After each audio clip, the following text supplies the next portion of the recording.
Caitlin Clark and the new look Indiana Fever are officially back on the court. Normally, the first day of WNBA training camp isn't a huge deal, but when you have Caitlin Clark, an upgraded roster full of champions, and the entire basketball world watching your every move, everything changes. The pressure on Caitlin and this team is extremely high.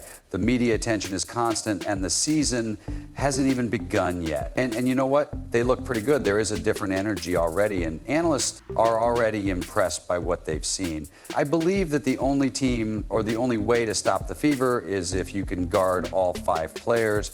I'm not sure if that team exists, but stay tuned, because I'll go into the highlights and why some players and analysts are already giving Caitlin a lot of praise going into this season. It's almost like they're rushing to be on the right side of history. You'll see exactly what I mean. But first, if you're happy to see Caitlin back on the court, the hype for a WNBA team, or the new look Fever, has never been greater. The team brought in a new coach. Only 5 of the 15 players from the previous season returned, and they added players with championship pedigree, proven leadership, defense toughness, and yes, a lot of offense. All of this gives Caitlin Clark something she has never had before: an A-list supporting cast. Now that she is leading a team that many analysts and sports books are ranking among the favorites to win it all eyes will be on her and the Fever every night. The Fever has been winning a lot lately, and they all say the Caitlin Clark effect from the previous season was only a warm-up. As we're going to experience something completely different. Well, it only took an hour for Caitlin Clark's return to Carver Hockey Arena to sell out, because when are WNBA preseason tickets more difficult to obtain than Taylor Swift tickets? The Fever's preseason sellout is not typical. 15,000 tickets were gone right away to watch Caitlin and the Fever play a Brazilian national team with players that no casual fan would recognize. Target fans obviously have Caitlin withdrawal after she was passed over, because she doesn't play for 850 fans. She plays for 15, 0 or more. Speaking of which, for the first time ever, WNBA games will take place in the United Center, and team owners from all over the league have joined the Caitlin Clark money train. Their regular season home games against the Fever into, NBA-sized arenas, not for their entire schedule, not for their other matchups, but only for the games when Caitlin Clark and the Fever visit town. Then the broadcast schedule was changed, and the Fever, who lead the league with 41 games, will have 41 of their 44 games nationally televised or streamed more than anyone else. The league and the networks are placing a lot of money on Caitlin Clark, and it's hard to blame them. Additionally, with Caitlin getting jacked during the offseason, fans are eager to watch her flex on the court rather than just do off-season interviews. As you can see from the first day's highlights, everyone had their first real taste of Caitlin and the new look Fever, and they appear to be in mid-season form. Last season, the Fever's defense was one of their biggest problems. They had too many open looks, too many second chance points, and too many games that slipped away late because they lacked the toughness and size to hold teams down. For this reason, adding Natasha Howard is such a huge improvement. She is an elite defender and a former Defensive Player of the Year. And you can already see the impact in training camp. She is everywhere, hustles, blocks shots, and provides the defensive energy that the Fever sorely lacked last season. Is not just the defense that appears sharper. Take a look at the offense. Last year, the Fever's strength was their offense, but now that they have so many new weapons around Caitlin Clark, it's at a whole new level. This will only make Caitlin even better because she has more options, more shooters, and more players who can finish around the rim. Defenses are going to have nightmares because they can't just trap her and hope for the best anymore. If you double her, she will find the open player, bury you with a 3, or if you are caught watching the game, she will bury you with a 3. On the first day of the season, we got our first game-winning 3 and glimpses of her exceptional court vision. Since only 5 players are returning from the previous season, this is essentially a brand new team. In a 44-game season, their ability to gel and develop chemistry quickly will be crucial to where they seed going into the playoffs. In fact, this is what's preventing them from being ranked as a top team. The chemistry is unknown, which is why I believe you see Fan-United in other rankings placing the Fever around the top 3 or 4 teams in the league. However, some outlets continue to place them in the middle of the pack, which is absurd to consider that after their difficult 1-8 start, a lot of the games that the Indiana Fever team lost last season were close games that they couldn't win in the end. A lot of that comes down to coaching, and you have a veteran coach in Coach Stephanie White. You have seen her be so involved with her players. Additionally, none of these players played overseas this season. Some played in Unrivaled, some in AU, and many of them were in Indiana training all summer. If they could find the chemistry early, the Fever were actually one of the best teams in the WNBA in the final stretch. League. We know about this team, and I haven't seen them play together yet. I'm not sure how the chemistry will work out, but based on their performance last season and this year, I think they'll finish the season as the WNBA's #2 seed, and if they can get it together quickly enough, they might even sneak into the top seed. Now, the main reason the Fever should be able to gel quickly is leadership. Stephanie White is already the clear favorite to win Coach of the Year, which tells you everything you need to know about how much of an upgrade she is. And it's not just coaching either. The Fever brought in a lot of experienced leadership on the court, players who have been around, players who know how to win championships, players who understand what it takes to keep a locker room together when the chips are down. One of those players, Dana Bonner, talked openly about the leadership she plans to bring and her role on this team. The most impressive thing, in my opinion, is that they want to improve. They want to be a great team, they want to be a great organization, and they want the leadership. So, everyone has just been open to me as a leader. And while I'm just trying to impart as much information as I can, but I'm also trying to save my breath because they run a lot. What Dana said at the end is something that every Fever fan should be excited about. This team is fast. They have a ton of offensive weapons, including Dana herself, and it will give defenses absolutely fits. Caitlin Clark now has a full arsenal at her disposal. She has shooters and post players who can finish, which will only make her playmaking even more dangerous. She won't need to force greatness like she did last season, which frequently resulted in turnovers.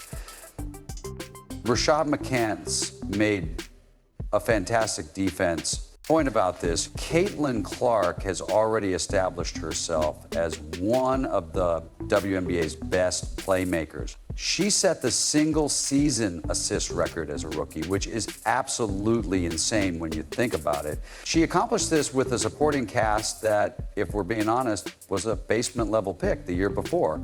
That's why they had the first overall pick. Of course you could say that she's throwing pitcher heads wide open layups, and they're smoking them. There are players out there who on many nights were unable to complete the task. Many of those turnovers from the previous season were not poor choices, rather they were missed opportunities that could have been points if she had a stronger supporting cast. Now that she has it, not only will Caitlin improve her teammates, as she always does, but her teammates are also good enough to improve her. So what's it been like to build that relationship with you two? I saw you two playing around on the course, so it appears to be going fairly well. Yes, she is a very dynamic player, and we understand that. Make her life easier, and she wants to make everyone else's life easier, so I'm just getting everything together so that we can be a threat on the court, not just with Caitlin this year. It's crazy because we have 4 days before our preseason game, so I think we need to get it together quickly, but we have a great relationship. I love it, and that's where things are going to get really scary for the rest of the league. Having a full squad not only increases the Fever's chances of winning a championship, but it could also mean a breakout season for Caitlin Clark, who was already setting records last year with a team that was still rebuilding. Okay, Caitlin Clark is surrounded by more than just a few outstanding players. The entire squad is finally full. So I predict that going into this season, teams won't be able to face guard to double team to pick up full court like they did last year because there are so many other threats on the court with this Indiana Fever team. With real firepower surrounding her, better coaching, and a full off-season of rest and strength training, Caitlin is set up to take her game to the next level. If that occurs, we're talking MVP consideration. Some of these defenses that they didn't have last season. So I believe that everything combined is just a recipe for Caitlin Clark. As Keith Porter told us in the interview I did with him a few months ago, he truly believes that this could be her MVP season in just her second year in the WNBA, which is why she is my pick for the 2025 WNBA MVP. Caitlin Clark is already in the lead for MVP, and depending on the sports book, she is either first or second in the odds. You get the impression that players in the league are aware of what is going to happen. This is going to be a monster season for Caitlin. Have you noticed that Caitlin has been receiving a lot of praise lately and not just from the usual sources? We have previously discussed how players have displayed jealousy toward the Caitlin Clark effect. I want you all to understand that, and it is evident why. Take a look at the national TV broadcast, the record-breaking ratings, and the teams literally moving their games to larger arenas because Caitlin is coming to town, and it is obvious that she is the one who is drawing large crowds. However, something changed this offseason with all the momentum surrounding Caitlin and the accolades from legends like Lisa Leslie, Cheryl Miller, and Diana Taurasi. It seems like the league is beginning to understand, want to be on the right side of history, or perhaps they are finally comfortable giving her credit because the OGs have publicly supported her. Tell me what you think in the comments section. In any case, look at the compliments Caitlin received from Minnesota Lynx guard Courtney Williams. I have issues, bro. I think about my rookie season and how I entered the league, and I think, bro, it was such a crazy, transition for me to just understand what it's like to play at the pro level. And it's like this girl coming in as a rookie and going she broke the record for assists. I think people really understand how crazy that is to do as a rookie, your first year doing this. And it is not just Courtney, you also have Seattle Storm guard Lexi Brown giving Caitlin a lot of props. People were enthralled with the logo threes and the high three-point attempts per game, which I completely understand. However, I always said that she could be one of the best point guards to ever play in the WNBA. Listen, there will always be negative comments in the media, and there will always be players who are jealous. I mean, I understand it to a certain extent, but even with all of that, I do expect the WNBA to be a more welcoming environment for Caitlin this season. Negotiations are coming up, and let's face it, Caitlin is obviously the reason the players are going to receive a significant raise. She has drawn in fans, increased TV ratings, and boosted merchandise sales. The attention she brought about is what is going to make the pie bigger for everyone. Therefore, it might be time for some people to stop complaining about her fans as if they are a problem, because Caitlin's fans are literally the reason the players are going to receive their biggest paycheck ever. Facts are facts, and things like this are just not going to work. I know she's an ESPN analyst and not a player, but these are the kinds of comments that alienate fans. This is exactly what the league does not need right now. The WNBA is about to experience something huge. You embrace the new fans who are actually attending, purchasing tickets, buying jerseys, and breaking viewership records. I'm not sure, but it seems like dissenting voices are beginning to be left out of the WNBA's bigger plans. The league is aware of who is driving this growth and is becoming much more selective about who they want to represent the brand moving forward. The WNBA media appears to be taking big fat L's today, especially Cheryl Swoops. That's correct. The Dallas Wings recently announced their broadcast team for the upcoming season, and Cheryl Swoops Swoops was conspicuously absent from their broadcast last year, but she is no longer there. In addition, Cheryl is no longer co-hosting the newly rebranded Women's Hoops podcast, which some fans, let's face it, perceived as a hate speech against Caitlin Clark. Lastly, there is Cindy Brunson, the former Phoenix Mercury Games broadcaster, who is also well known for her criticism of Caitlin Clark. A little bit her departure from the broadcast team may or may not be a coincidence, but it feels like the WNBA is purging its messaging as they enter the biggest season in league history. Do you think that based on some of the content they were posting on social media, like it's not the greatest look, and hiring someone who says the things they said isn't the best option? In addition, Cheryl Swoops kind of lied about Caitlin Clark on Twitter, saying things like, "Now I've got to ask, and give me a green check or a red X in the comments to let me know if you think this is true."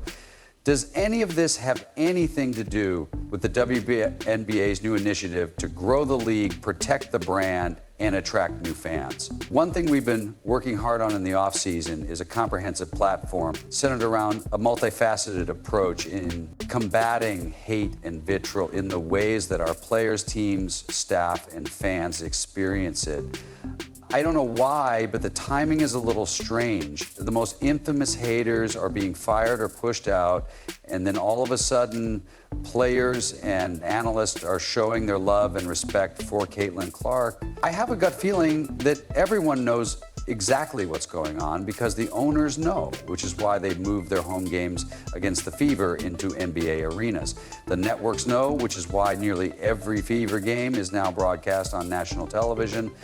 The fans know, and that's why Caitlin Clark's jersey is the second best-sold NBA jersey, not the WNBA, and the NBA is right behind Steph Curry. With all of Fever's off-season additions, Caitlin Clark is sitting right there as the early favorite for MVP, and it is obvious that the players in the league are staring at a once-in-a-generation moment. It just depends on who is wise enough to accept it. She is who she is, man. She is who she is.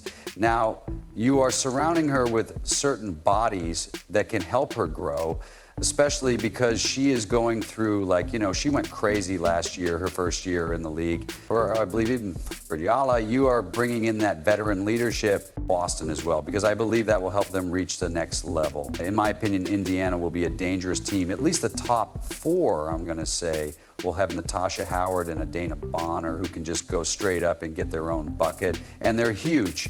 Okay, these are tall people, okay, guys? Sophie Cunningham has been playing out of position in Phoenix for about 3 years, so she probably will get to go play the three again. Now that you have very good rim protection in Bree Turner, you will be able to keep Aaliyah Boston out of foul trouble, which means she will be able to express herself on the court. Do I believe they are a contender? Yes, I do.